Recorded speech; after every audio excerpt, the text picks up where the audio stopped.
હાથરસમાં સત્સંગ પછી ભાગદોડ, 122ના મોત। આયોજક સામે એફઆઈઆર, મોતના સોદાગર બાબાનું નામ જ નહીં।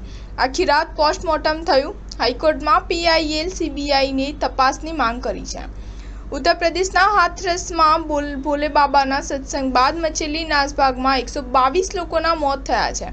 મંગળવારે બપોરે લગભગ 1 વાગે ફુલરાઈ ગામમાં આ ઘટના બની હતી। અકસ્માત બાદ હોસ્પિટલોમાં સ્થિતિ ભયાનક બની ગઈ હતી। મૃતદેહો અને ઘાયલોને બસ ટેમ્પોમાં પેક કરીને સિકંદરાવ સીએચસી, એટાહ જિલ્લા હોસ્પિટલ અને અલીગઢ મેડિકલ કોલેજમાં મોકલવામાં આવ્યા હતા। સિકંદરાવ સીએચસીની બહાર જમીન પર 95 મૃતદેહ પડ્યા હતા। આખી રાત પોસ્ટમોર્ટમ થયું છે। 27 મૃતદેહો એટાહ જિલ્લા હોસ્પિટલ પહોંચ્યા છે। કુલ 122ના મોત થયા છે। અકસ્માત બાદ બાબા ભૂગર્ભમાં ઉતરી ગયા હતા। પોલીસે આખી રાત દરોડા પાડ્યા હતા। પોલીસ મેનપુરીમાં બાબાના આશ્રમ પહોંચી, પરંતુ બાબા ત્યાં મળ્યા ન હતા। 22 આયોજકો વિરુદ્ધ એફઆઈઆર નોંધવામાં આવી છે, પરંતુ તેમાં બાબાનું નામ નથી।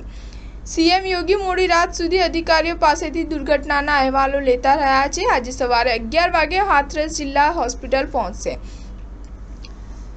ઘટના સ્થળે સ્થિતિ એવી હતી કે મૃતદેહોને ઢાંકવા માટે ચાદર પણ ન હતી। ઘાયલો જમીન પર પીડાથી તડપી રહ્યા હતા। તેમની સારવાર માટે કોઈ ડોક્ટરો નહોતા। મોટાભાગના મૃતકો હાથરસ, બદાઉન અને પશ્ચિમ યુપી જિલ્લાના છે। અહીં ફરજ પરના કોન્સ્ટેબલ રજનીશને ઈટામાં મૃતદેહોના ઢગલા જોયા બાદ હૃદયરોગનો હુમલો આવ્યો હતો। તેમના મિત્રો તેમને ડોક્ટર પાસે લઈ ગયા, પરંતુ તેમનું મોત થઈ ગયું હતું। જોકે એટાહના એસએસપીએ કોન્સ્ટેબલના મૃત્યુનું કારણ બીમારી ગણાવી છે। આ અકસ્માતમાં હાથરસ પ્રશાસનની ગંભીર ભૂલ સામે આવી છે। કાર્યક્રમની મંજૂરી આપવાથી માંડીને દુર્ઘટના બાદ વહીવટીતંત્ર લાચાર દેખાયું હતું।